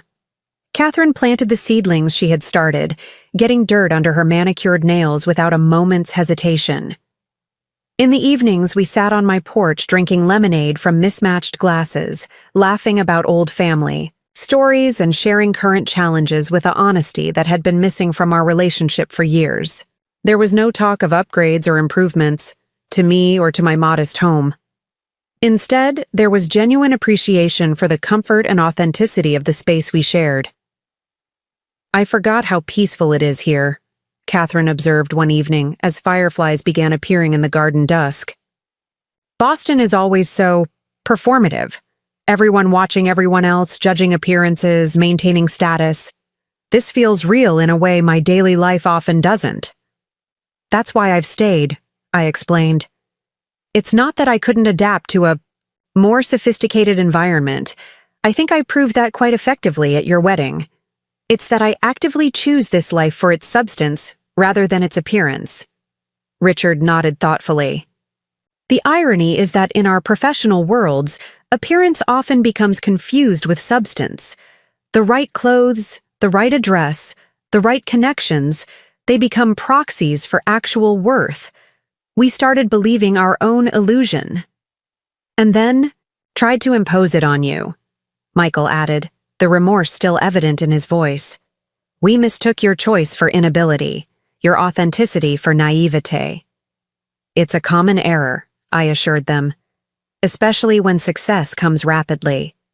You begin to attribute that success to all the external trappings, rather than to the fundamental qualities that truly earned it." That weekend marked a turning point in our adult relationship, a recalibration based on mutual respect rather than the gradually increasing condescension that had characterized their attitudes toward me in recent years. They returned to their busy lives in their respective cities, but something essential had shifted. The changes manifested in different ways for each of them. Richard, always the most strategic, approached the transformation methodically. 2 weeks after his visit, he called to tell me he had established a pro bono program at his law firm specifically focused on elder rights. "The way we treated you made me realize how pervasive ageism is, even among people who consider themselves progressive and enlightened," he explained. "We're starting with cases of financial exploitation and housing discrimination, but expanding into issues of dignity and autonomy as well." When I asked what prompted this specific focus, his answer surprised me with its candor. "Honestly, Mom, I realized that if I, someone raised by you and Dad with such clear values, could slip into treating my own mother as if her appearance needed managing, then this problem runs deeper than I had recognized. The legal protections for physical and financial safety are somewhat established, but the right to dignity and respect regardless of age? That needs much more attention." Michael's transformation took a more personal direction. A month after the wedding, he called with unexpected news. He had resigned from his high-pressure investment firm. "Don't worry," he assured me quickly. "I'm not having a crisis. I've accepted a position managing investments for a foundation focused on educational access. The salary is significantly lower, but the work aligns better with what actually matters." "What prompted this change?" I asked, though I suspected I knew the answer. "When I saw you step out of that limousine, looking so regal and dignified, it hit me how completely I'd lost track of the values you and Dad instilled in us," he admitted. "I've spent the last decade measuring success in bonuses and status, treating people, including my own mother, as assets to be optimized rather than human beings to be respected. It was time for a course correction." His voice brightened as he continued. "The foundation work connects back to what Dad always believed, that education creates true opportunity. I'm using the same financial skills but for purpose rather than just profit. I feel like I've found my way back to something essential." Catherine's evolution emerged more gradually, but perhaps most profoundly. After returning to Boston, she continued her work in hospital administration, but began approaching it differently. Our weekly phone calls, which had once been filled with status updates about important people in her social circle, now focused on the patients and staff she was working to support. 3 months after the wedding, she called with excitement in her voice. "Mom, I've been approved to launch a new program at the hospital, a dignity initiative for elderly patients." "Tell me more," I encouraged, hearing the passion in her voice that had been missing for so long. "It started when I realized how we had treated you before the wedding, as if your appearance was more important than your personhood. It made me think about how older patients are often treated the same way in healthcare settings, managed and processed rather than respected, as individuals with lifetime of wisdom and agency." She explained that the program would train staff to engage with elderly patients more respectfully, involve them meaningfully in treatment decisions, and honor their autonomy rather than defaulting to what was most efficient for the system or what adult children demanded. "We're starting with simple changes, never discussing patients as if they aren't present in the room, creating more elder-friendly spaces that don't infantilize, ensuring that appearance-based assumptions don't affect treatment recommendations. But we have bigger plans for systemic improvements." The pride in her voice reminded me of the idealistic young woman who had once wanted to change healthcare from within, a version of Catherine that had been temporarily obscured by her focus on status and connections, but had never completely disappeared. My own life returned to its comfortable rhythms after the wedding excitement faded. Literacy tutoring, community garden coordination, book club meetings with friends who valued substance over appearance. The elegant midnight blue dress hung in my closet, a reminder that I could navigate different worlds on my own terms when occasions warranted. The photograph my children had sent remained on my mantle, not as a monument to vanity, but as a testament to standing up for one's dignity with grace rather than bitterness. 4 months after the wedding, I received an unexpected email from Elaine, Catherine's mother-in-law. Her message surprised me with its candor. "Dear Vivian, I've been meaning to write to you since Catherine and Stephen's wedding, but wanted to collect my thoughts properly first. Your entrance that day was masterful, not just because you looked absolutely stunning, which you did, but because of the powerful statement it made. Without saying a word, you demonstrated that presentability has nothing to do with conforming to others' expectations and everything to do with self-respect and authenticity. I must confess something. The minor procedures I underwent before the wedding left me with complications I'm still addressing. The relentless focus on appearance in our social circle has physical costs that we rarely acknowledge, not to mention the psychological toll of never feeling quite adequate as we naturally age. Watching you radiate such natural confidence and dignity has sparked some serious reflection about the values I've prioritized and passed to Stephen. If you're open to it, I'd love to visit Springdale sometime. I suspect I have much to learn from your approach to a life well lived, with admiration and respect. Elaine." The message touched me deeply, not because I had won some unspoken competition, but because it suggested that my small act of resistance might have broader ripple effects beyond my immediate family. I wrote back welcoming her to visit any time, noting that while Springdale lacked Boston's sophistication, it offered other forms of richness she might find refreshing. 5 months after the wedding, I received another unexpected communication. Boston Magazine, the publication Catherine had been so concerned about impressing with perfectly coordinated wedding photos, contacted me about an interview. The wedding photographer had submitted the candid image of me emerging from the limousine to their Redefining Elegance issue, and the editors were intrigued by the story behind it. My first instinct was to decline. I had made my point with my family. I had no interest in public attention. But when the editor explained the issue would focus on authenticity, autonomy, and challenging conventional beauty standards for women over 60, I reconsidered. "This isn't about fashion," she assured me. "It's about women redefining appearance standards on their own terms rather than conforming to expectations. Exactly what you demonstrated so powerfully at your daughter's wedding." After discussing it with my children, who enthusiastically supported the idea, and Mabel, who practically insisted I do it. I agreed to a simple interview and photo shoot, with specific conditions. The photographs would be taken in my garden, in my everyday environment. While one image could feature the midnight blue dress from the wedding, the others would show me as I actually lived, in my gardening clothes, working with my literacy, students, gathering with my community friends.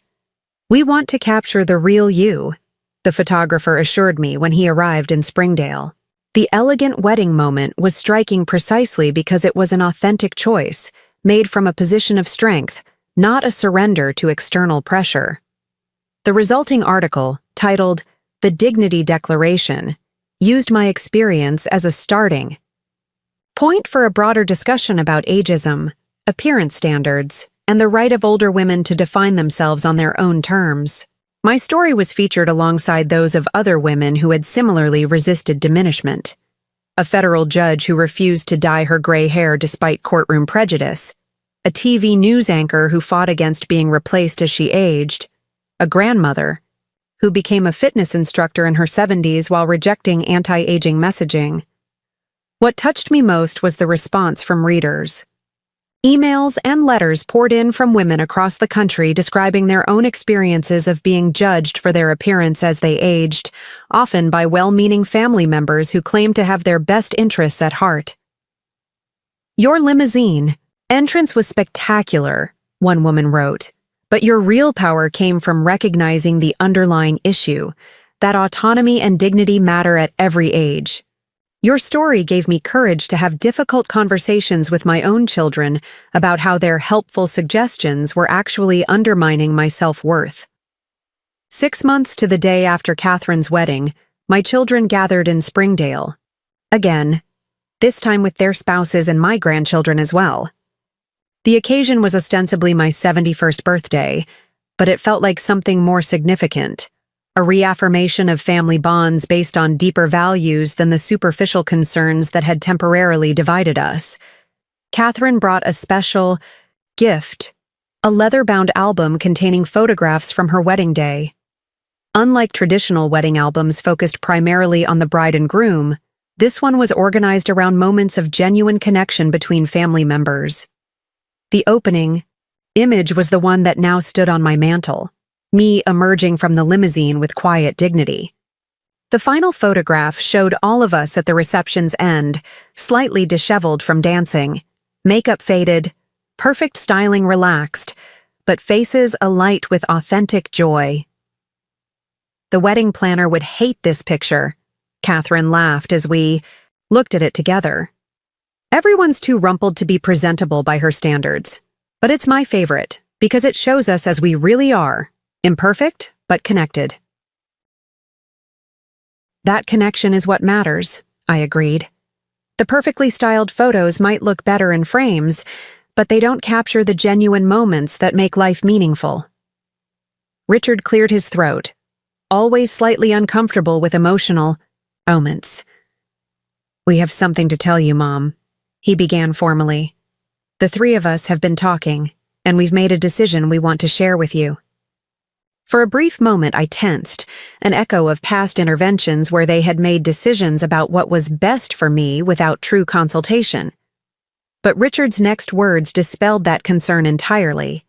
We want to establish a foundation in your and Dad's names, he explained.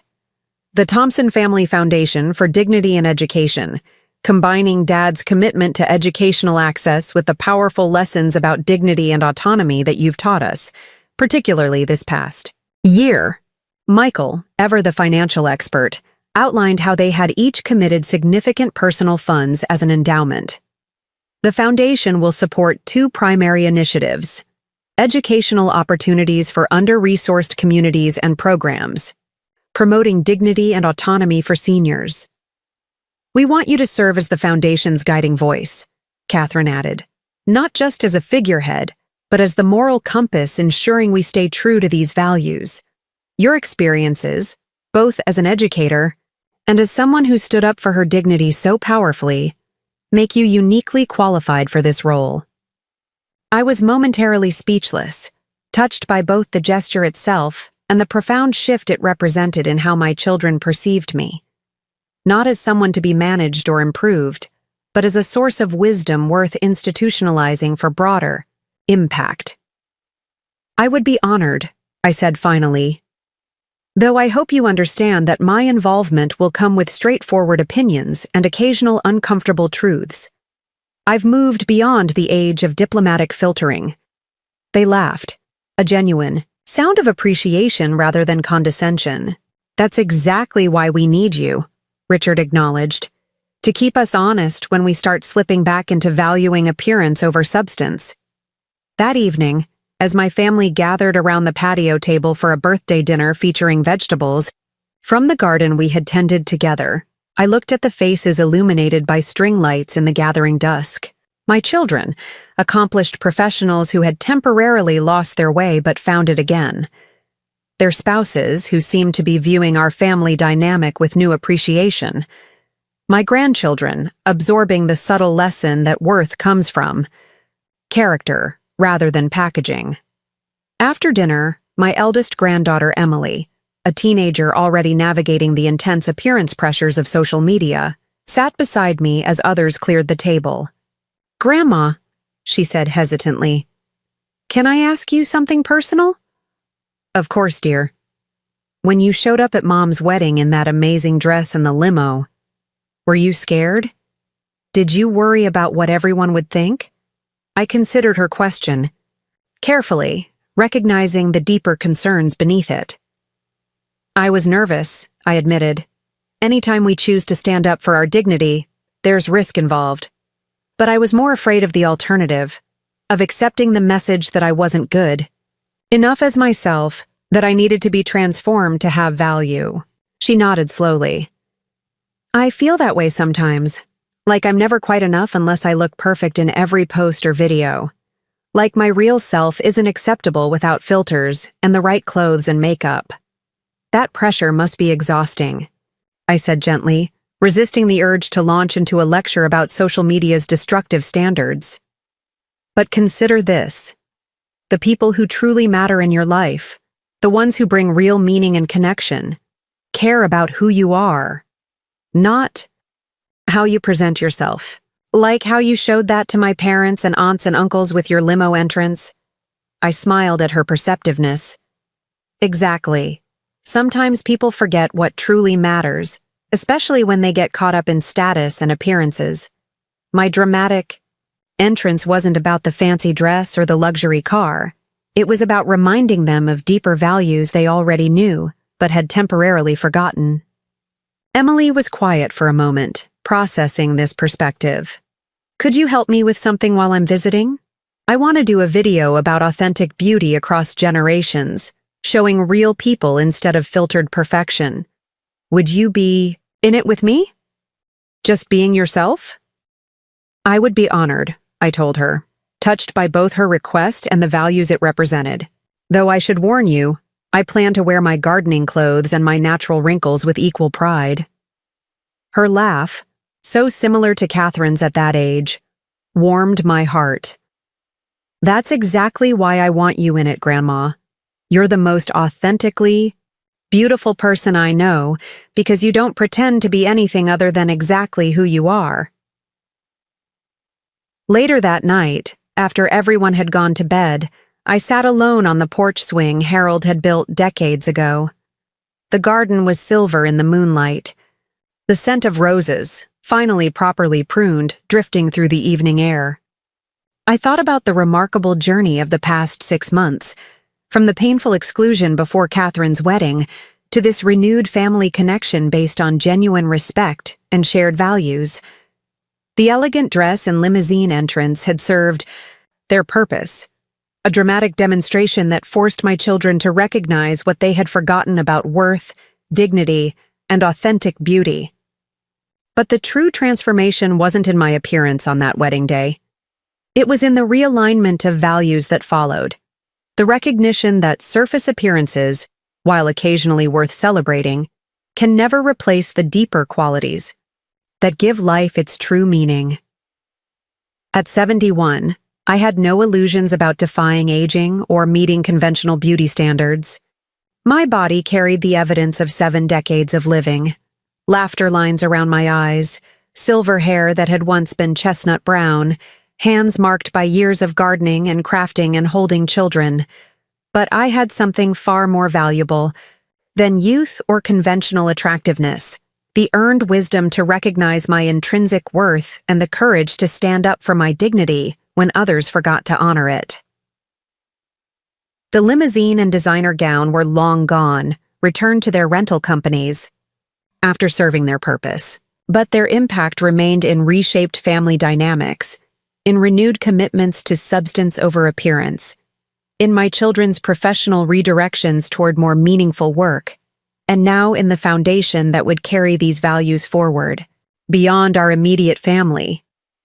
Harold would have been proud, not of the elegant dress or dramatic entrance, but of how I had maintained our shared values when they were challenged, how I had found a creative way to remind our children of what truly mattered without severing family bonds in the process.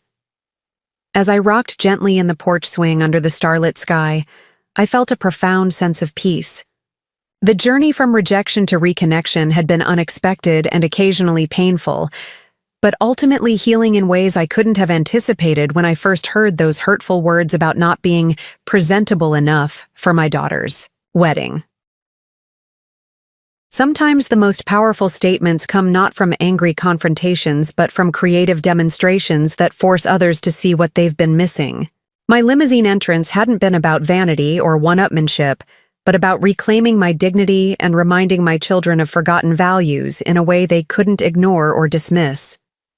At 71, I had discovered a new kind of power, not the fleeting power of youth or beauty or status, but the enduring strength that comes from knowing your own worth and refusing to let others define you by superficial standards. It was a lesson worth teaching and a legacy worth leaving, not just for my family, but for anyone who has ever been made to feel not enough because of how they look rather than who they are. The elegant woman in the midnight blue dress, stepping from a white limousine, and the practical gardener in soil-stained jeans tending her roses were the same person, a person of substance, dignity, and authenticity worthy of respect in either presentation. By embracing both aspects of myself on my own terms, I had reclaimed my full identity and reminded my children of values they had temporarily forgotten, but never truly lost. As I finally headed inside to bed, I passed the photograph on my mantle, the image of my dramatic wedding entrance that had sparked such transformation in our family. In the moonlight streaming through the window, I could just make out my expression in that captured moment. Not smug or confrontational, but serene and self-possessed, radiating the quiet confidence that comes from standing firmly in your own truth. That was the real legacy I hoped to leave my children and grandchildren.